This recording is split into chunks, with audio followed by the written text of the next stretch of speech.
आप देख रहे हैं जगह 24/7 मोहम्मद आसिफ के साथ। नाज़िम, मैं आपको बता दूं कि वादी कश्मीर की बात करें तो बेशतर इलाकों से यही शिकायतें मौसूल भी होती हैं और देखने में भी आता है सोशल मीडिया या मुख्तलिफ न्यूज़ चैनल में ये भी देखने को आता है कि लोग जो हैं, चाहे वो टाउन में रहते हैं, चाहे वो रूरल या अर्बन एरियाज़ में रहते हैं, तो इंक्रोचमेंट के लिहाज से लोगों ने जो है नाजायज़ कब्ज़ा किया हुआ है। कहीं कोई मकान बना रहा है तो कहीं कोई दुकान बना रहा है। लेकिन उस हवाले से ड्यूगाम भी ने भी ठोस इकदाम उठाए हैं और साथ साथ डायरेक्शंस दी हैं तमाम जो तहसीलदार हैं, चाहे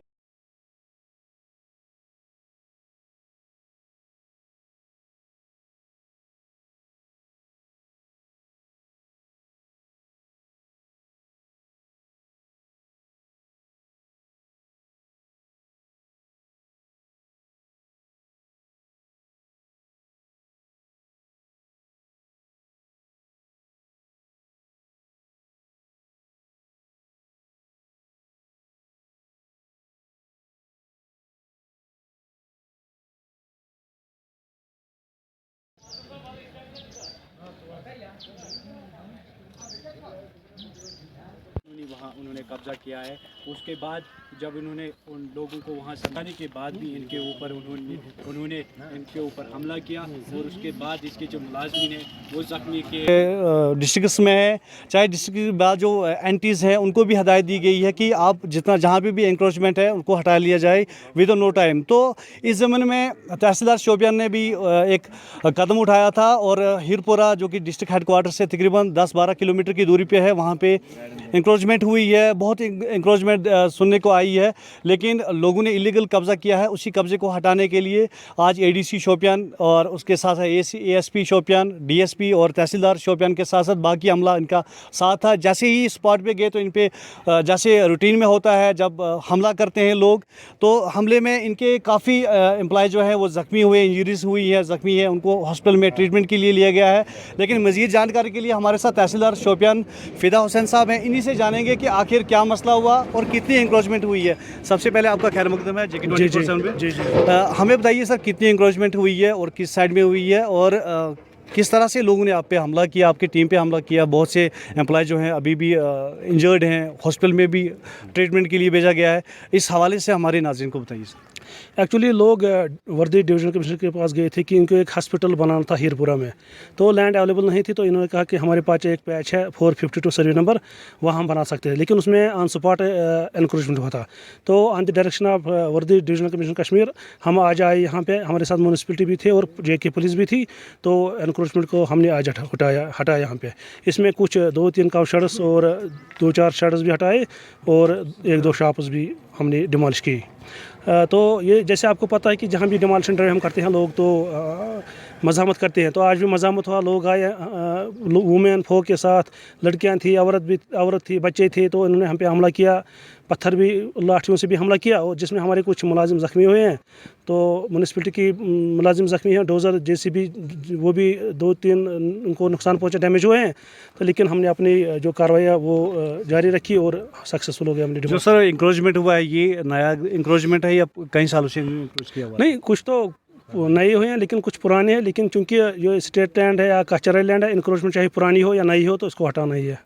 इंक्रोचमेंट हटाने से पहले एक नोटिस दिया जाता है और थोड़ा टाइम दिया जाता है कि अगर उनके ऊपर कोई स्ट्रक्चर बना है उसको हटा लिया जाए, या कुछ है वहाँ पे रखा हुआ तो उसको भी हटा लिया जाए। तो क्या ऐसे आपके ओर से कोई नोटिस दिया गया था उन लोगों को? जी, बाज़ाब्ता तौर पर जिनके आज हमने स्ट्रक्चर्स उठाए, इनको नोटिस दी गई है। आप इनसे जाके पूछ सकते हैं, नोटिस दिखा सकते हैं। आप हमारे ऑफिस में भी आ सकते हैं, वो नोटिस का भी कलेक्ट कर सकते हैं। नोटिस में बाज़ाब्ता लिखा है कि आप 3 दिन के अंदर अंदर ये खुद बजाते खुद उठाए, लेकिन ये नहीं उठाए। तो फिर आज हम तकरीबन 5 दिन के आज बाद आए यहाँ इसको हटाने के लिए। हीरपुरा के अलावा कहीं ऐसे भी इलाके हैं जहाँ पे इलीगल इंक्रोचमेंट हुई हैं, ताज़ी इंक्रोचमेंट्स भी हुई हैं, सुनने में आया ऐसे, क्या वहाँ पे भी ऐसी कार्रवाई देखने को मिलेगी? जी, आपको पता होना चाहिए कि पिछले 4-5 महीने में ये मेरा 4th major anti encroachment drive.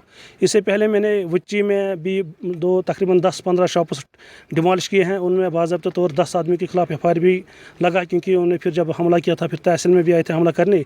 उसके बाद हम हाजीपुरा गए, वहाँ पे भी हमने डिमोलिशन ड्राइव चलाया, लेकिन उसमें FIR नहीं डालना पड़ा क्योंकि वहाँ ज़्यादा मज़ामत नहीं हुई। उसके बाद कुंदलन हम गए, तो कुंदलन में एक फैमिली ने हम पे अटैक किया, उनको भी हमने तक कल ही मतलब 2-3 दिन पहले ही एक FIR लॉन्च किया, 5 उनकी फैमिली में 5 आदमी पर्सन के खिलाफ।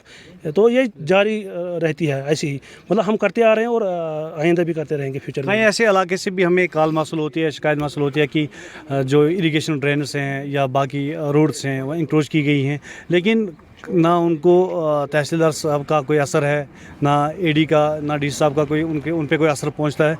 आखिर वो इंक्रोचमेंट कब हटाई जाएगी? जो ऐसी जो इरिगेशन कनाल से वो अंडर रेवेन्यू नहीं आती है, वो आती है अंडर इरिगेशन डिपार्टमेंट। उनका अपना बाज़ाब्ता अमला होता है, इनका एक्जिन इरिगेशन होता है, AEE AE JEs होती हैं, तो वो पहले नाकाम होती है इनको एनक्रोचमेंट को रोकने में के लिए।